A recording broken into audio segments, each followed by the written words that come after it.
Bom dia, bom dia, bom dia, bom dia. Você já aceita um cafezinho? Bem-vindo a Café com ML. E hoje a gente vai tratar sobre a portaria do Ministério do Trabalho 765, que foi expedida dia 15 de maio, sexta-feira passada, e publicada no DOU no dia 16 de maio. E aí ela informa aquilo que quem é da área de segurança do trabalho já imaginava, a prorrogação, né? E justamente do capítulo 1.5, que fala da GRO, que trata daquela questão dos fatores dos riscos, da obrigatoriedade dos fatores de riscos psicossociais constarem no PGR. Então, ainda bem que saiu essa portaria, para que as empresas tivessem segurança jurídica, né, e não acontecer de ficarem só falando e não ter nada oficial que concretizasse, né, essa informação que já estava sendo divulgada da prorrogação.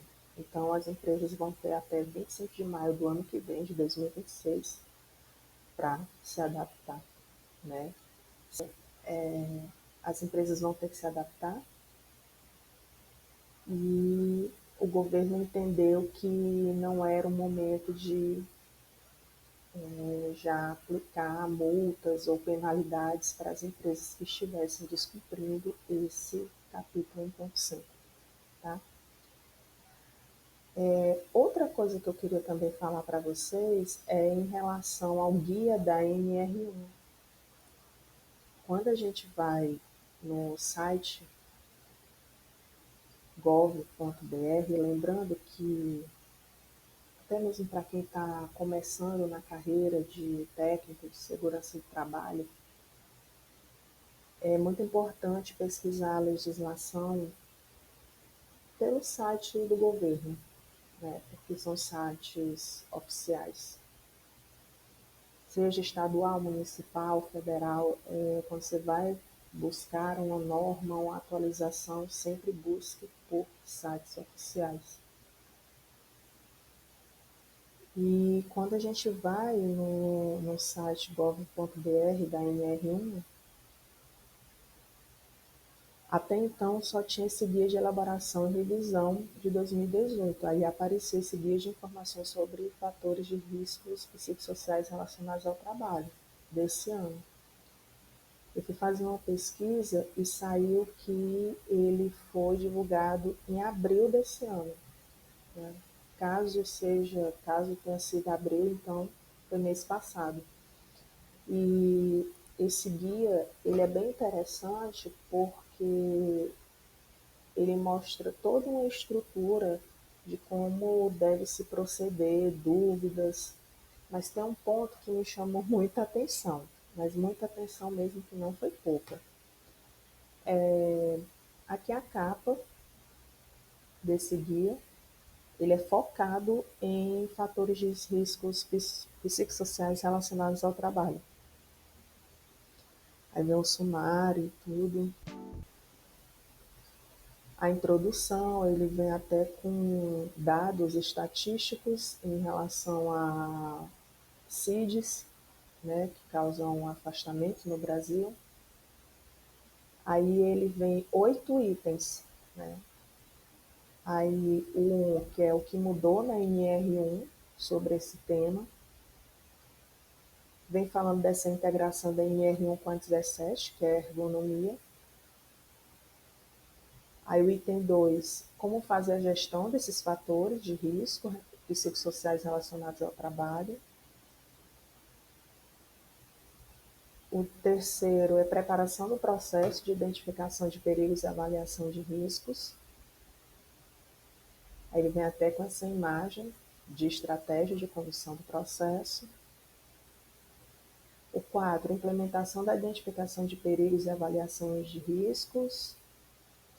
É bacana que vem esses destaques para deixar mais claro. O item 5, implementação do controle e acompanhamento das medidas de prevenção. O 6 é a documentação. O 7, o exemplo prático, e foi onde me chamou a atenção. Por quê? Esse exemplo prático que ele trouxe nesse guia, ele vem falando de um cenário.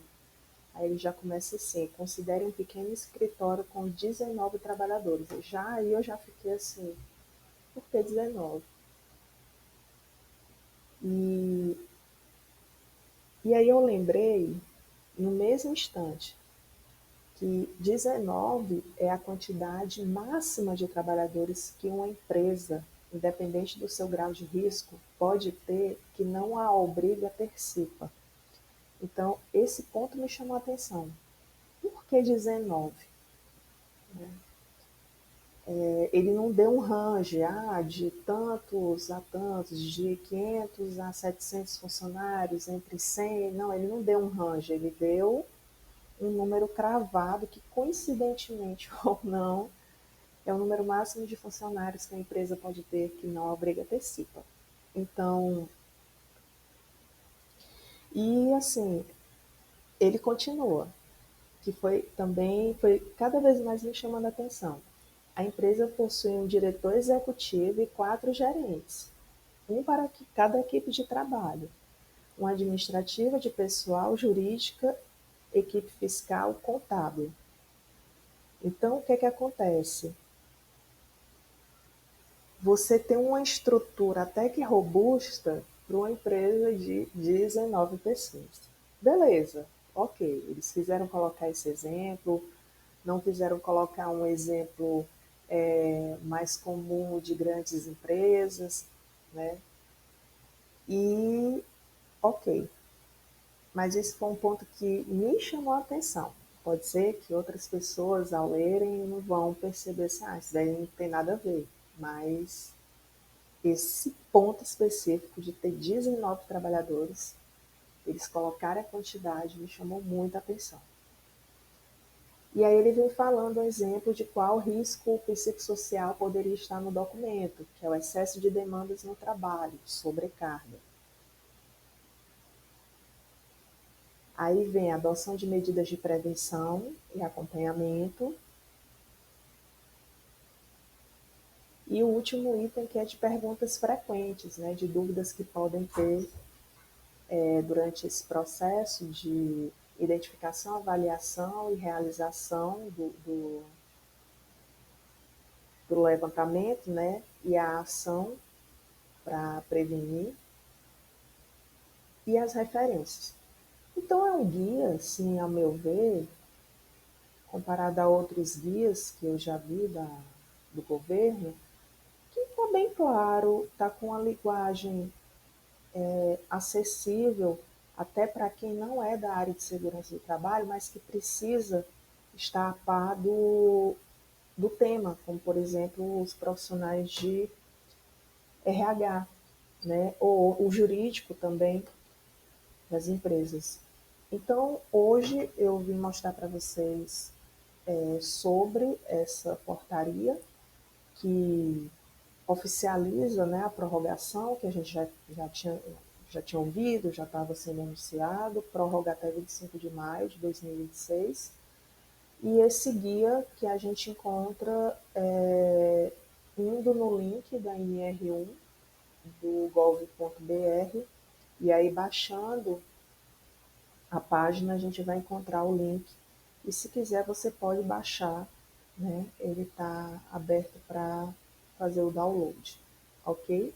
Pedir de vocês que a semana de vocês seja iluminada, abençoada, e até a próxima segunda. Tchau, tchau.